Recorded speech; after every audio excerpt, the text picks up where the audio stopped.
a formação do índio, a formação espiritual do índio, é a do reconhecimento das divindades em todas as áreas da sua vida. E isso é um traço comum entre todos esses povos ecocentrados. Você encontra, inclusive, práticas similares. Entre índios brasileiros, se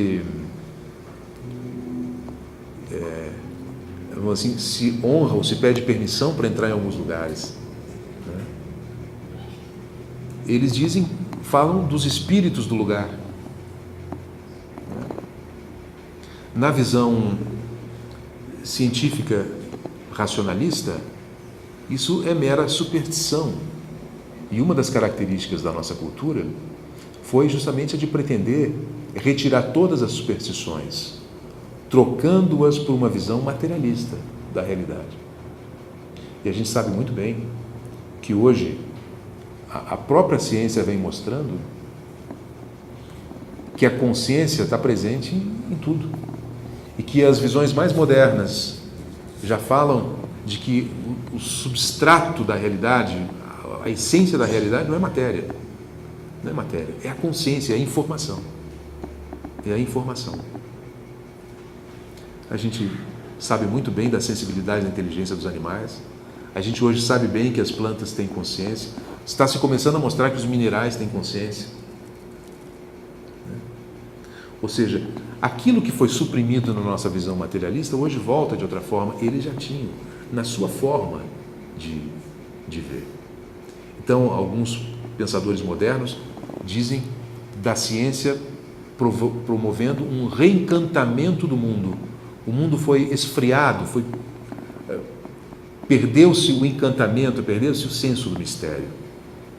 Com a vinda da nossa ciência, que nos libertou de muitas superstições, isso é um grande ganho, nos possibilitou um pensamento racional, radical,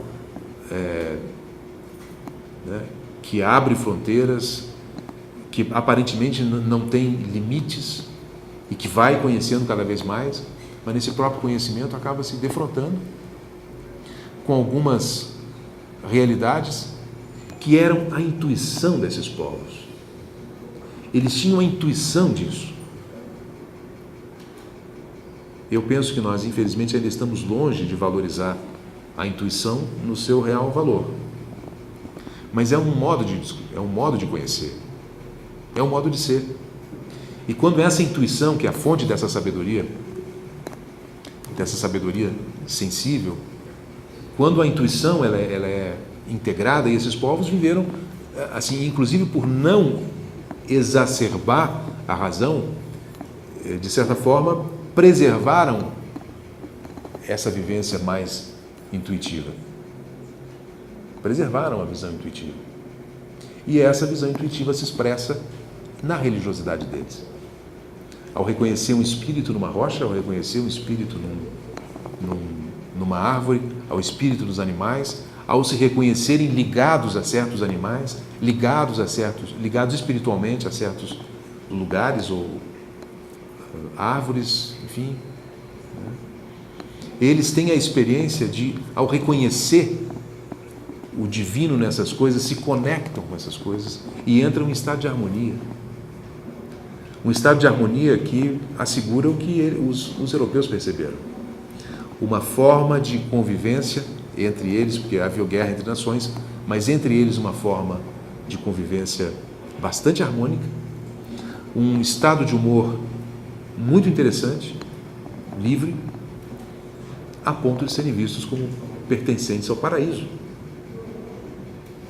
E sabe-se muito bem que as nossas doenças da civilização, elas são inexistentes nesses povos. Não existe hipertensão arterial em nações indígenas, pelo menos as sem contato. Outros males que são frutos do estresse não existem lá. E nesse aspecto eles parecem ser mais budistas, talvez do que muitos budistas. Quando no Zen você encontra aquele ensinamento de que quando eu tenho fome eu como, quando eu estou com sono eu durmo, ou seja, seguir o fluxo natural, não gerar conflitos artificiais, entrar em harmonia com todas as coisas. Disso brota uma espiritualidade espontânea. Ou seja, a espiritualidade é o pano de fundo desses polos. Há algumas passagens aqui que o Gambini mostra que eu acho assim interessantes. Primeiro, assim, que o trabalho dele foi todo em cima das cartas que os missionários mandaram para Portugal, né? Então ele estudou centenas de cartas, aliás, acho que são milhares de cartas, né? Não lembrei o número. Olhem só.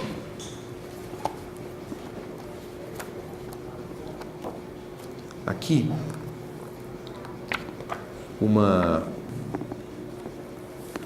a visão, vamos dizer assim, a visão, eu vou chamar de ingênua dos catequistas, né? Aquela visão que não percebe com quem eles realmente estavam, né? Entre eles não há amor nem lealdade, não tem a quem obedecer senão às suas próprias vontades.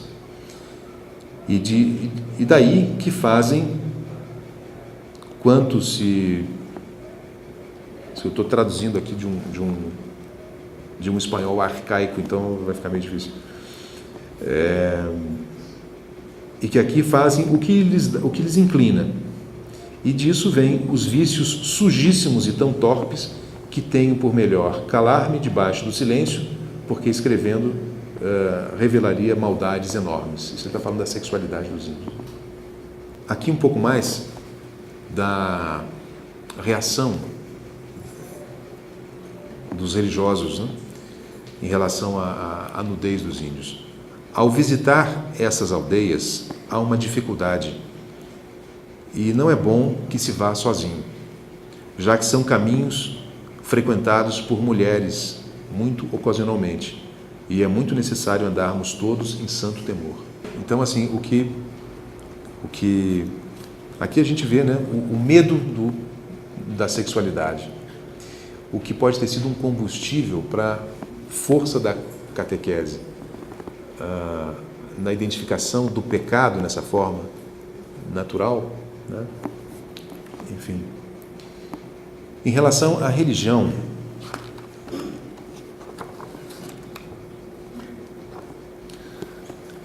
há aqui tanta miséria que, se as houvesse todas de escrever, sei que colocaria todos em grande mágoa em seu coração. Mas as maiores são as dessas pobres almas que por todo esse Brasil e toda essa costa se perdem. Tudo gente que não conhece a Deus. É interessante isso, né? Como a concepção pode ser uma concepção X, pode ser uma cegueira. Você traz o seu conceito do que é viver a religiosidade, do que é viver a espiritualidade, e não se dá conta que tem uma outra forma de viver isso, que está funcionando muito bem e com potencial até de ensinar. Mais esquecidos da criação que os brutos animais e mais ingratos que os filhos das víboras que comem suas mãos, nenhum respeito tem ao amor e criação que neles se fez. Ou seja, como eles não louvavam a imagem de Jesus ou ao Deus cristão, é como se não respeitassem o amor e criação que nele se fez. Porém, eles viviam isso o tempo todo. Era o jeito natural, só que não dissociado da vida e nem associado a uma supressão de dimensões do ser. Não é aqui a tentativa de divinizar, santificar a imagem dos índios, porque não é assim. Ali existem todas as contradições, e como diz um querido amigo meu, existem brancos mais índios que índios e índios mais brancos que brancos.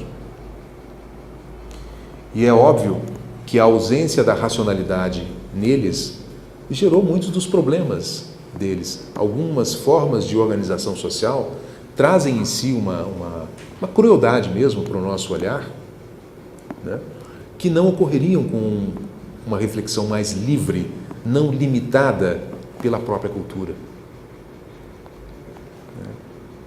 A cultura acaba sendo, ao mesmo tempo, o configurador da vivência, mas é também o limite e pode ser a cadeia da vivência. Então, hoje, cada vez mais claro fica que a espiritualidade ela é tão mais viva quanto mais uma pessoa pode transcender a própria cultura. E claro que eles tinham muitos limites, mas apesar desses limites, olhem o que o Nóbrega chegou a escrever. De maneira que os primeiros escândalos são por causa dos cristãos. E certo que, deixando os índios os maus costumes que eram de seus avós, em muitas coisas fazem vantagem aos cristãos. Porque melhor moralmente vivem e melhor guardam a lei da natureza. O Gambini coloca isso interessante, porque essa expressão do Nóbrega, ela contradiz vários outros escritos aqui. E aqui é como se ele tivesse se traído, de repente, numa dimensão mais crítica de si mesmo, né? E deixado escapar algo que a média dos catequistas na época não conseguiam ver.